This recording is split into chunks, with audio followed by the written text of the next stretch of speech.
Hello everyone, welcome to 14 English idioms, okay, for real conversations. 14, but what I have decided to do, I have about two bonuses. So it's going to be, let's say basically 16, okay, English idioms for real conversations. But before we go deeply into this topic, the question becomes, what are idioms? Okay, idioms are just simply simple and deep expressions. They are expressions that, okay, just looking at them from the face value, they look very simple to really read and digest. But the truth is, these idioms are very deep. They are similar to proverbs, but so they are expressions. They are just like witty sayings.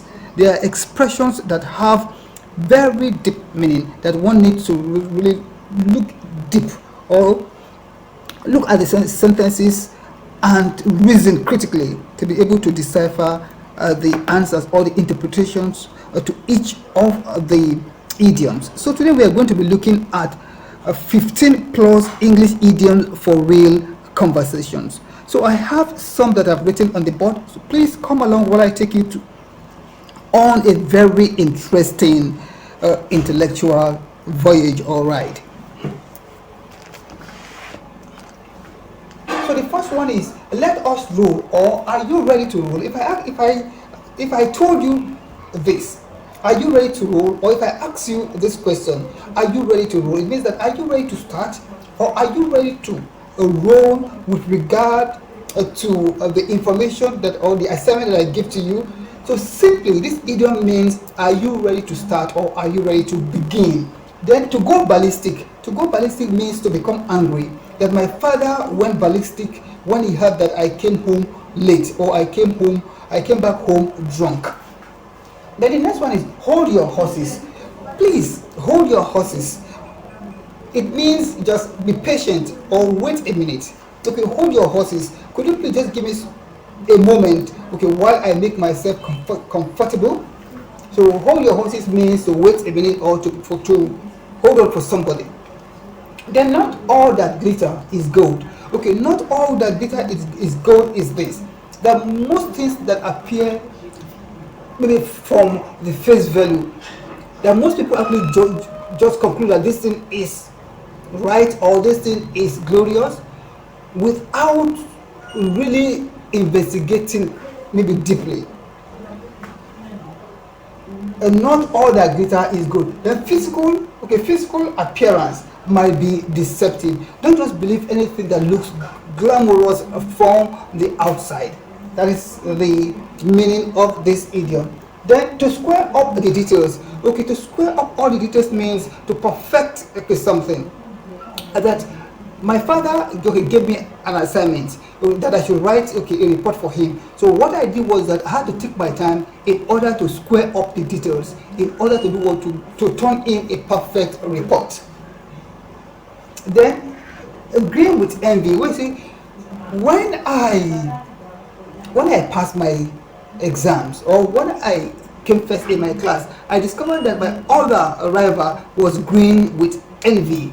Okay, green with envy, filled with jealousy.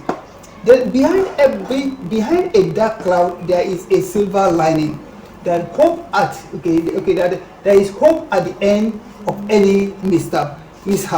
Okay, that whatever happens to an individual, that the person should always remember that there is always silver lining at the end of. Okay, let me say that behind every dark cloud, okay, that behind every mess there is a message.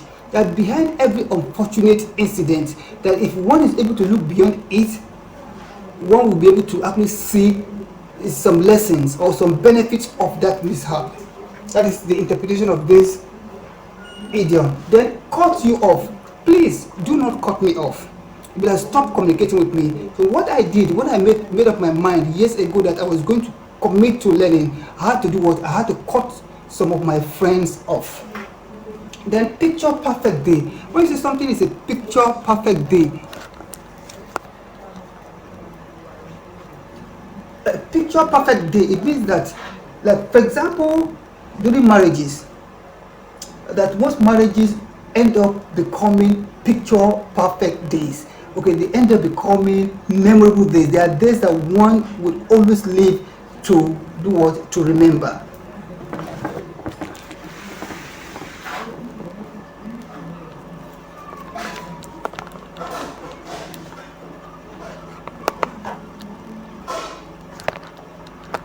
Sorry, my camera is okay. So bury the hatchet. Okay, to bury the hatchet means, okay, to stop fighting, to stop the animosity.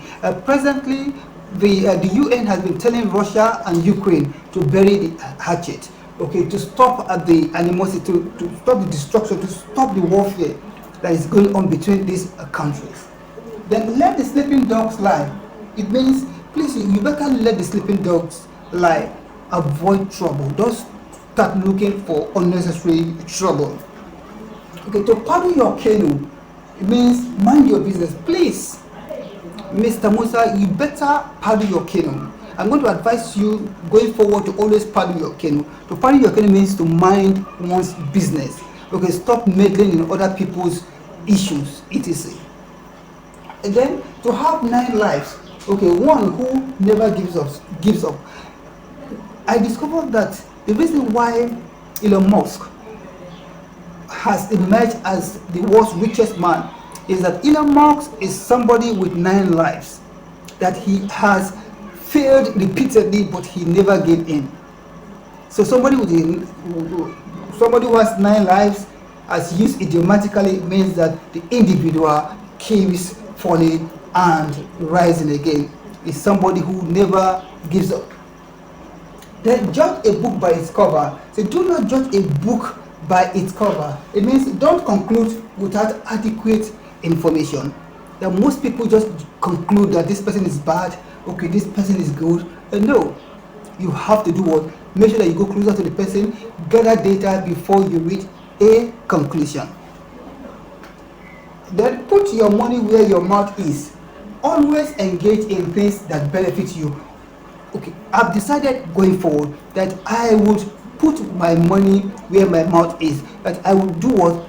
Engage in things, in activities that benefit me all round, both intellectually, mentally, spiritually, physically, etc. Then the bonus is beating blue black, to discipline someone mercilessly. That when the principal discovered that the student stole the money, that the principal decided to discipline him or her blue black, that he or she was disciplined mercilessly. Thank you so much for your time. I really appreciate this moment with you. Please do not forget that I'm committed to helping people improve their spoken English all over the world. Do not forget to subscribe to my channel, and if you have any questions, drop them. I will definitely respond to your questions. Thank you one more time, and I shall see you in the next video.